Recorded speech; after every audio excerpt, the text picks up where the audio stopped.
ආයුබෝවන් මේ වීඩියෝව නරඹන අසන සියලු දෙනාට අනන්ත බුදුගුණ බලයෙන් යහපතක්ම වේවා කියා මුලින්ම ප්‍රාර්ථනා කරනවා. පළමුව මේ වීඩියෝ පෙළ කරගෙන යන අන්දම යලි මතක් කරගත්තොත් කරගෙන යන්නේ ප්‍රධාන ශේස්ත්‍ර 8ක් ආවරණය කරගන්න. සහේතුකව පෙළගස්වා ඇති ඒ 8 මොනවාද යන්න දෙවන දේශනාවේදී පෙනීමට සැලැස්සුවා මතක ඇති. පළමු හා ප්‍රධාන ශාස්ත්‍රය තමයි වාස්තු විද්‍යානුකූල රීති වටහා ගැනීම. එය පැති 7ක එකතුවක් බවත් අඛණ්ඩව නරඹපු අයට මතකයි. ඒ පැති 7 අනුපැති 25කට බෙදලා තියෙන්නේ වටහා ගැනීමේ පහසුවකට. මගහැරී තිබූ තව අනුපැත්තක් අද එකතු කරනවා. 8 වැන්න වූ ගියවර දේශනාවේ අවසන් වන විට ඒ අනුපැති 26න් 11ක් විස්තර කරලා අවසන්. ප්‍රධාන පැති වශයෙන් ගත්තොත් එතන ප්‍රධාන පැති 3ක්. අද ආරම්භන්නේ 4 වන ප්‍රධාන පැත්ත. සකසාගත් වර්ගඵලය හා ගෙයි දිග පළල ඇතුළත කාමර වෙන් කර ගැනීම තමයි මාතෘකාව. ඒ වෙන් කර ගැනීම මනවින් කරගන්න නම් අනුපැති 5කට අපේ අවධානය යොමු විය යුතුයි. ඒ මොනවාද යන්න මේ දේශනාවට පෙර පෙනීමට සැලැස්සුවා ඇහෙන්නත් සලස්වන්න. එක තමයි ඉඩම තුල පඨවි ආදී සතර මහා භූතයන්ගේ විසිරීම සැලකිල්ලට ගැනීම. කාමර වෙන් කිරීම සඳහා ගෘහ දිසා චක්‍රයට මුල් තැන දීම දෙවැන්න. ඒ සඳහා වාස්තු පුරුෂයාගේ පිහිටීමද සැලකිල්ලට ගැනීම තෙවැන්න. ඒක තමයි අද එක්කල අනුපැත්ත. සිව්වැන්න වන්නේ නිවසේ හරිමැද නොපෑගෙනසේ කාමර වෙන් කර ගැනීම. ලින්ද වැසිකිලි වල ආදී බාහිරාංග වාස්තු රීතිවලට අනුකූලව කර ගැනීම තමයි පස්වැන්න. මේ පහෙන් පළමු 3 අද සාකච්ඡාවට ගන්නවා. වටහා ගැනීමේ පහසුව පිණිස ඉදිරිපත් කළ චිත්‍ර දෙකකුත් දේශනාවට පෙර පෙනීමට සැලැස්සුවා. ඒවාට යන්න කලින් මුලින්ම ඉහත කී අනුපැති 5 දෙවැන්නට අවධානය යොමු කරමු.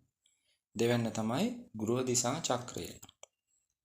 සරලව කියවොත් ගේක කාමර වෙන් කිරීමට පදනම් වන රවුම. ඒ රවුමෙන් කියවෙන උතුරු දිශාව ගමු පළමුව. ගේක උතුරට සුබ භාණ්ඩාකාරය. ඉංග්‍රීසියෙන් කියන්නේ ට්‍රෙෂරිය කියලා. ඒක. අධ්‍යයන කාමරය, ස්ටඩි රූම් එක කියන්නේ අධ්‍යයන කාමරයට අන්න ඒක ඊළඟට නිදන කාමරත් වරදක් නැහැ. ඊසාන ගත්තොත් එතනට වඩා සුබ බුදුමෙදුර කාර්යාලය, පෝටිකෝව, ස්ටඩි රූම් එක වැනි ඔළුව මෙහෙवला කළ යුතු වැඩවලට. නැගෙනහිර සුබ අධ්‍යයන කාමරය, නිදන කාමරය, කෑම කාමරය, නාන කාමරය වැනි අංගවලට. ගිනිකොට වඩා සුබ කුස්සියට හා ගැරේජ් එකට. දකුණ නිදන කාමරය, කෑම කාමරය, නාන කාමරය ආදී වලට සුබයි. නිරිත වඩා සුබ ප්‍රධාන නිදන කාමරයට. ඉංග්‍රීසියෙන් කියන්නේ මාස්ටර් බෙඩ්රූම් එක කියලා. ඒකට. උපකරණ ගබඩාව, වැසිකිළිය, නාන කාමර ආදියට නිරිත සුබයි. වෙනත් විකල්ප දිශාවක් පනවා නැති එකම තැන තමයි ගේක ප්‍රධාන නිදන කාමරය. එය සුබ නිරිතට විතරයි. ඒකට විශේෂ හේතුවකුත් තියෙනවා. ඉදිරියේදී ඒ ගැන අපි කතා කරන නිසා බටහිර දිශාවට යමු. බටහිරට කෑම කාමරය, ළමුන්ගේ කාමර සුබයි. වයඹ ගත්තොත් එතනට අමුත්තන්ගේ කාමරය සුබයි. විසිටර්ස් රූම් කියන්නේ අන්න ඒකට වඩා සුබ වයඹ. ඊළඟට ගැරේජ් එක. කිනිකොන කුස්සිය ගන්න බැරි විට ඒ වයඹට සුබයි. ඔය තමයි ගෘහ දිසා චක්‍රයට අනුව කාමර බෙදිය යුතු අන්දම. පෙන්වන ලද චිත්‍රය එක දැන් මෙතනට ගලපා පෙන්වනවා. එහි දැක්වෙන්නේ පඨවි, ආපෝ, තේජෝ, වායෝ, අවකාශය යන ප්‍රධාන මහා භූත පහ ඉඩමක විසිරී තියෙන ආකාරය.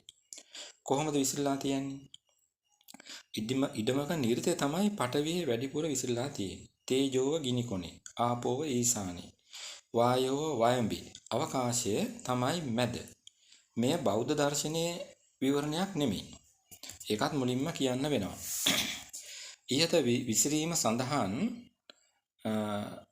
ඉහත විසිරීම ගැන සඳහන් එක් තැනක් තමයි Golden Rules of වාස්තු ශාස්ත්‍ර කියන ඉන්දියානු කෘතිය. නමුත් මේන් අදහස් වෙන්නේ නැහැ නිරිතේ හැර පඨවිය අන් දිශාවල නැති බවක්. අන් දිශාවලක් තියෙනවා. නමුත් පඨවියේ නැමැති තද ස්වභාවය බහුලව හැසිරෙන්නේ නිරිත කියන එකයි මේ අදහස. අනෙක් ධාතු හතරේ විසිරීමේ ස්වභාවය ඒ අනුසාරයෙන් වටහා ගන්න පුළුවන්. ගේක කාමර වෙන් කර ගැනීමට මෙයින් අපට කරන මඟ පෙන්වීම තමයි වඩාත් වැදගත්. නිදසුනකට පඨවි ධාතුවේ වැඩි විසිරීම තියෙන නිර්ත දිශාව ගමු. සැබෑවින්ම ගත්තොත් මාළු හැර සෙසු සතුන් හා ගහකොළ හටගෙන වැඩෙන තැන තමයි පඨවිය කියන්නේ. මිනිස් පරම්පරාව වැඩෙන්න නම් මව්පියන්ට දරුවන් හටගන්න ඕනේ. ඊට අදාළ පල්ලමු කෘත්‍ය කෙරෙන ප්‍රධාන නිදන කාමරය පඨවිය නියෝජනය වන නිරිතෙන් තබන්න කීම මොනතරම් තර්කානුකූලද කියලා බලන්න. අමුත්තන්ගේ කාමරයත් ඒ විදියමයි. අමුත්තෝ ගෙදරක පදිංචි වෙන අය නෙමෙයිනේ. ඒ අය ඉක්මනින් පිට වී යන අය, ඉක්මනින් පිටමං කළ යුතු අය.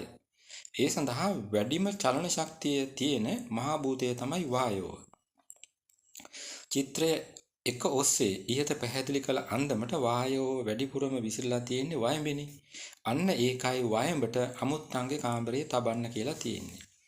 ඊළඟට ගේක වැදගත්ම අංගය වෙන කුස්සිය ගමු. කුස්සියෙන් නිතර පිට වෙන්නේ ගින්දර.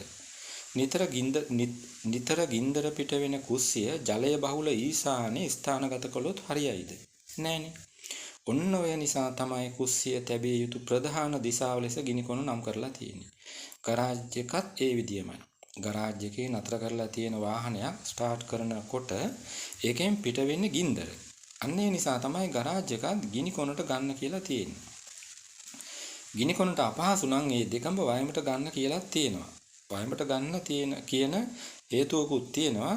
අදට සම්බන්ධ කළ යුතු තව චිත්‍රයක් තියෙන නිසා ඒ ගැන කතා කරන්න යන්නේ නැහැ. ඒ චිත්‍රය තමයි අංක 2කින් පෙන්වන්නේ. ඉන් පෙන්වන්නේ ඉඩමක වාස්තු පුරුෂයාගේ විසිරීම. කොහොමද යාගේ විසිරීම? විසිරීම නිරිත ඊශාන යන අනු දිශා දෙකට සමාන්තරවයි. වාස්තු පුරුෂයාගේ හිස තියෙන්නේ ඉඩමක ඊශානයේ. හිස කියන්නේ රැකගත යුතු ප්‍රධාන තැන් දෙකෙන් එකක්නේ. හිස තියෙන ඊශානයේ වැසිකිලි කුස්සිය ආදිය තබන්න එපා කියන්නේ ඔය හේතුව නිසායි.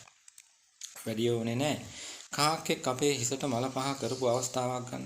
අපට මොනතරම් අපහසුයක් දැනෙනවද මේ වෙලාවට?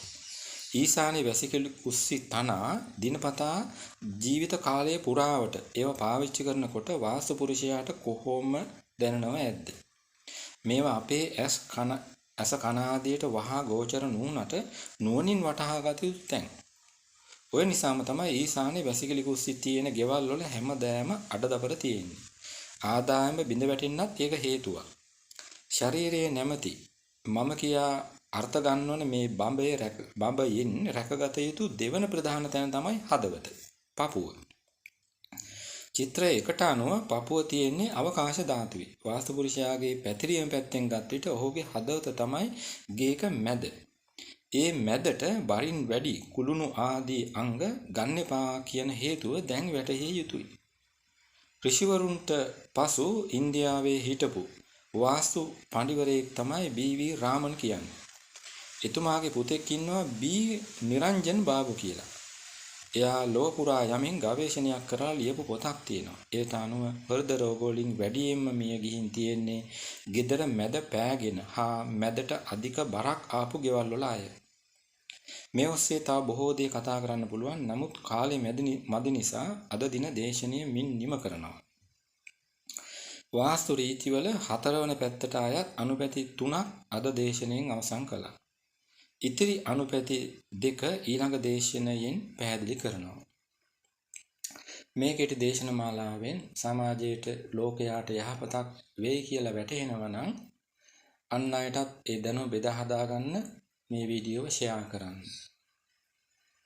අද දින දේශනය නරඹූ ඇසූ සියලු දෙනාට ජය සතුට පිරි වාසනාවන්ත දවසක් ප්‍රාර්ථනා කරනවා. සියලු සත්වයෝ සුඛී සුවපත් වෙත්වා.